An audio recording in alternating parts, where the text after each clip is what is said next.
Salut, chers bien-aimés dans le Seigneur, et soyez bénis. Vous suivez l'émission École de Christ du ministère École de Christ présenté par l'homme de Dieu Daniel Jérémie Ndonguéré. L'École de Christ est un ministère chrétien dont la vision est la pratique de la vie de Jésus, où l'enseignement est Jésus lui-même.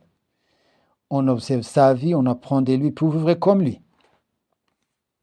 Justement, dans ces programmes, nous sommes à l'étude de la vie de Jésus tel qu'il a vécu ici-bas, afin que nous la pratiquions.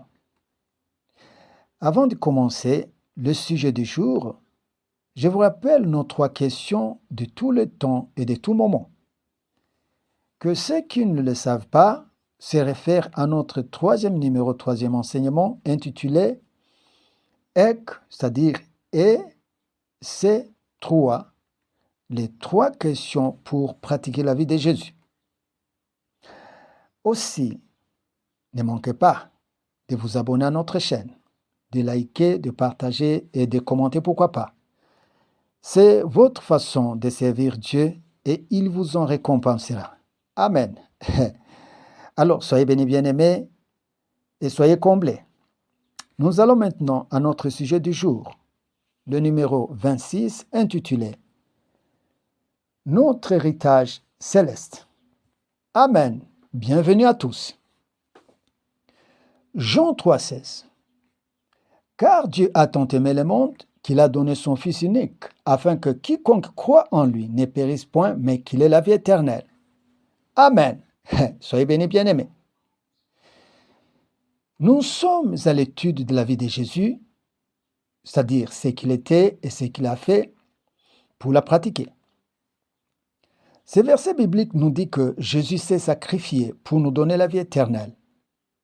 Pas la vie de ce monde, mais la vie du ciel. Alors, nous devons faire ceci. Nous devons comprendre cet héritage de la vie éternelle, la vie céleste. Étant donné que nous ne sommes pas de ce monde, nous y sommes en transit. Nous allons ailleurs. Nous devons comprendre cet ailleurs, où nous résiderons pour toujours. Comment est la vie céleste? Ce qu'il y a au ciel? Nous devons comprendre notre future patrie. Ne pas la comprendre est anormal. N'est-ce pas, mes amis?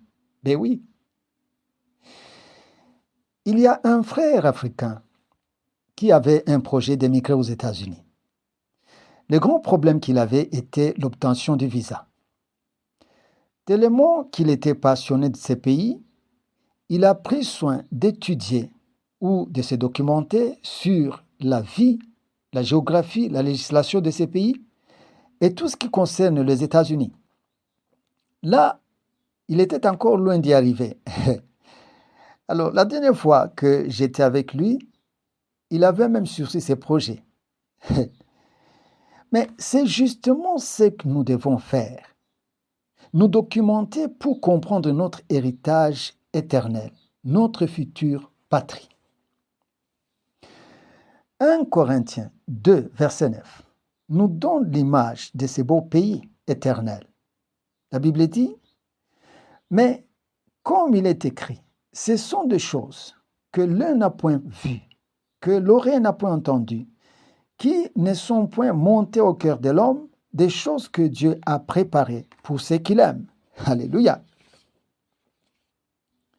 Ces versets nous montrent clairement que dans ce monde, personne ne possède l'équivalent de notre héritage céleste. Au ciel, la personne du niveau le plus bas sera infiniment, je dis bien, sera infiniment plus que l'homme le plus fortuné de ce monde. Explorons un peu ce monde meilleur qui nous attend. La géographie céleste n'a rien à voir avec celle de la terre. Des paysages, des jardins jamais trouvés dans ce monde. Tu as eu à apprécier certains endroits pittoresques qui ont séduit littéralement ton cœur. Mais le ciel a plus que cela. Sa beauté t'a coupé le souffle. J'inviterai les touristes à se tourner plutôt vers le ciel. Ils y verront ce qu'ils n'ont jamais vu dans ce monde.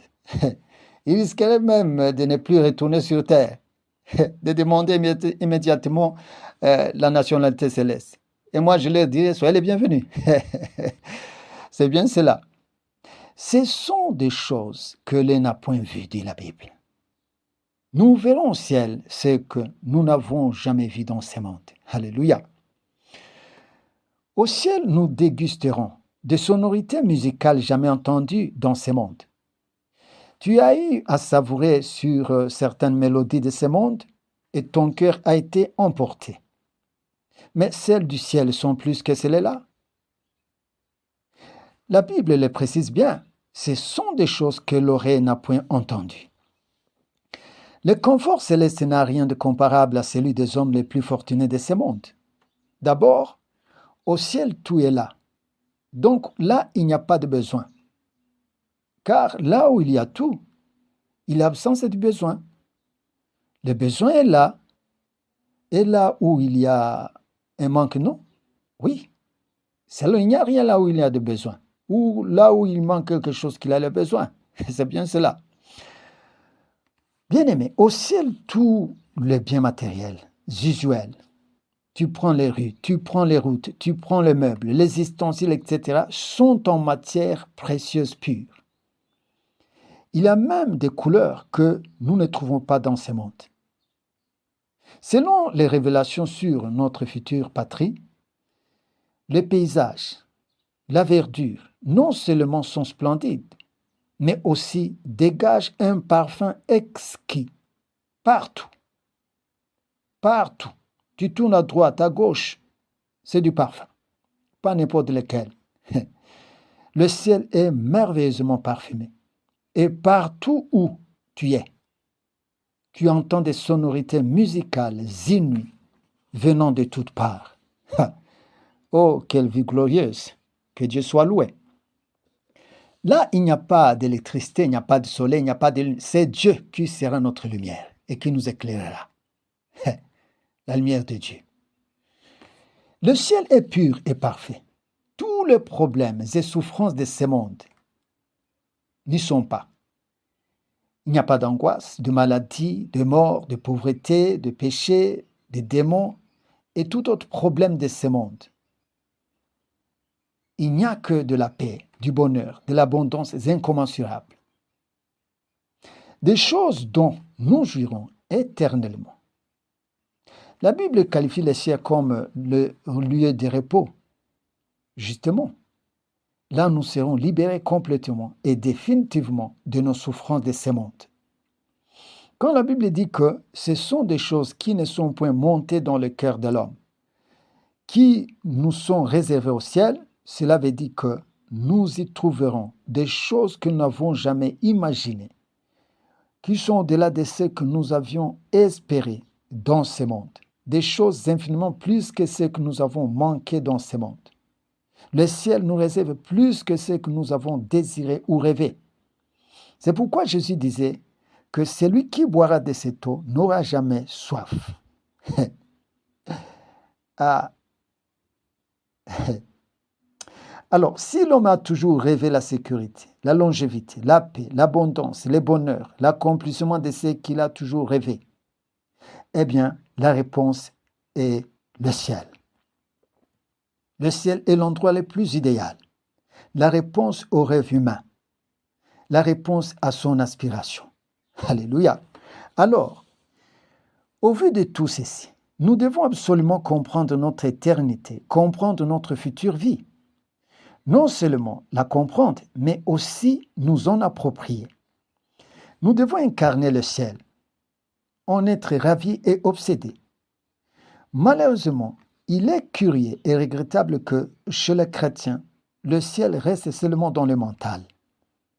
Mais non, il doit pénétrer au plus profond de notre esprit, au plus profond de notre être. Nos pensées, nos émotions devaient se focaliser sur le ciel. Y méditer jour et nuit. Les chrétiens devaient avoir les pieds sur terre et l'esprit au ciel. Si les chrétiens comprenaient profondément le ciel et l'incarnaient, ils y seraient même comme des fous, car l'héritage qui leur est réservé dépasse tout entendement.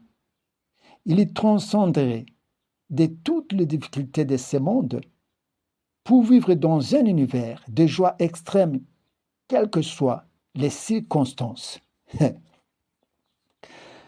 Écoutez, les chrétiens sont comme frustrés, déçus, froids, découragés, froissés, pas de joie en eux, comme des orphelins. C'est parce qu'ils n'ont pas l'œil qui voit leur héritage éternel. La compréhension de l'héritage céleste donne une joie et bonheur qui pèsent sur les douleurs de ce monde. Imaginez-vous un mendiant qui est convaincu de ses richesses célestes. Il ne sentira pas cette souffrance terrestre car son esprit est baigné dans l'univers céleste avec son héritage éternel. Et cela fera ce qu'il puisse dompter, défier les douleurs, les souffrances de ce monde. Un boiteux sautera de joie, car il sait qu'au ciel, il a un nouveau corps. Alléluia. Alors, les chrétiens manquent la joie, n'ont pas de paix durable, restent dans une attitude maussade, car le ciel n'est pas présent dans leur esprit. Et j'espère qu'avec cet enseignement, ils comprendront. Je l'espère bien, et je souhaite que ça soit ainsi. Ceux qui avaient bien compris cet héritage sont les apôtres et leurs chrétiens. C'est pourquoi ils ne craignaient ni la persécution ni la mort. Le monde, les choses de ce monde, leur vie corporelle ne signifiaient rien pour eux, car ils avaient incarné le ciel. Ils se voyaient spirituellement comme ayant tout. Ils pouvaient se dire, mais si mon corps s'est déchiré, j'ai un nouveau corps au ciel. Même si je perdais tout, j'aurais plus que tout au ciel. Voilà un peu l'état d'esprit dans lequel ils étaient. C'est comme cela que celui qui a incarné le ciel vivra sa vie chrétienne autrement. Il sera plus spirituel. Sa vie chrétienne se révolutionnera. Ainsi, bien-aimés, ne perdons pas du temps avec les choses de ce monde, car elles sont périssables, c'est-à-dire finissent avec ce monde.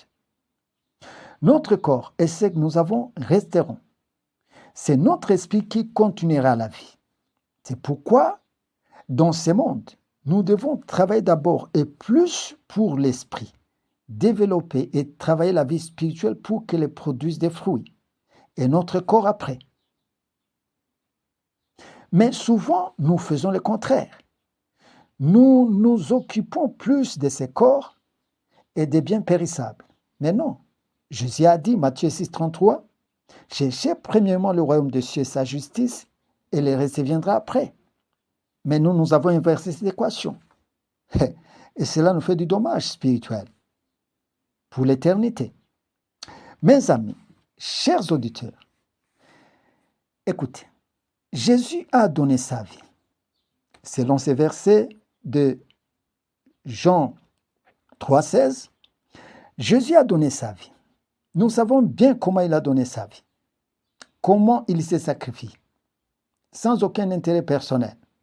Et il a fait pour les hommes. Nous devons également donner la nôtre. À qui? À Dieu et aux autres. Alléluia. À Dieu et aux autres. C'est le prochain enseignement. Alors, nous sommes à la fin de notre émission. Que Dieu vous bénisse. Que Dieu vous comble de sa grâce. Ne ratez surtout pas le prochain numéro. Et à la prochaine.